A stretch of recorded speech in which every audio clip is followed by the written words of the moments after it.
ng mga writers, kundi maging ng mga readers din ng Precious Hearts Romances. Please put your hands together for Mr. Segundo Matias.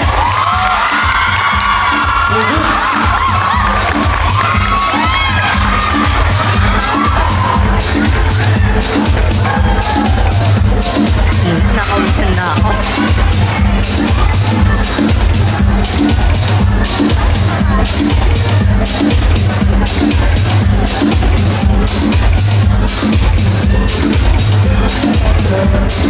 Magandang hapon po sa inyo lahat.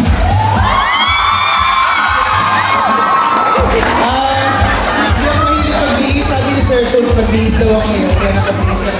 Nagti-t-shirt lang talaga ako tsaka maong eh. Pero sa ngayon, pinagbigyan ko yung press. Maraming salamat. Sir Toads, nasan siya? Palakpakan po natin ang press nandito ngayon.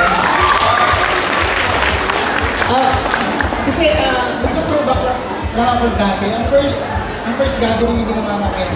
Aminin ko na ng book signing last time. Di ko alam kung nung year yun, pero yung first book signing sa National Bookstore, nag-iisip kami baka walang darating na tao. Sabi ko baka alam ko buwede tayong books, alam ko may gusto sa mga writers, may mga letter senders, wala akong email doon. So alam niyo na ako nag-iir, wala pang PM. Tapos, may nagsabi nila, mag-impita ng artista, ano gagawin ko ng artista sa National Bookstore. So ang ginawa ko, sabi ko, aminin ko na to ha, sabi ko parang maraming tao, punta kayo yung staff. Kasi baka walang pumunta. Pero,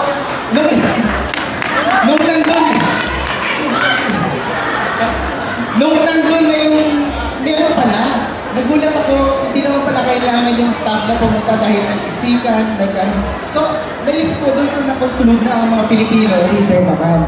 Kaya minsan pag nag-post ako ng Facebook, lagi ko i-distress yung, kasi pag ini-interview ako tungkol sa publishing, tinatanong nila, ang reader ba talaga, ang Pilipino ba talagang reader? Sabi ko, minsan hindi ko siya masagot ng diretso, pero kasi tinatanong ka ba na tinatanong sa akin, di ba niya alam? Pero hindi nila alam, nagbabasa ang Pilipino. In any case, ayun lang, hindi ko na patatagalin dahil alam ko, hinihintay yung mga writers. Ang kasabay ngayon, alam naman natin na every once in 2 years mayroong Grand Match Day. Yun din, kilabahan din ako.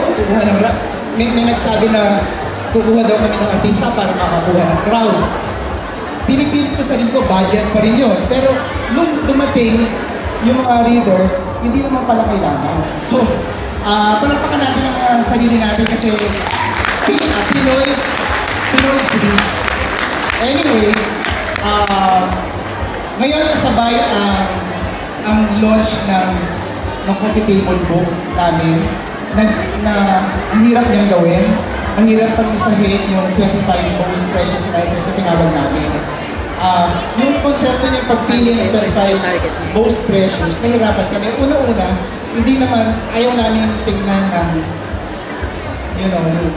ito, hindi siya pang 26 lang, ito.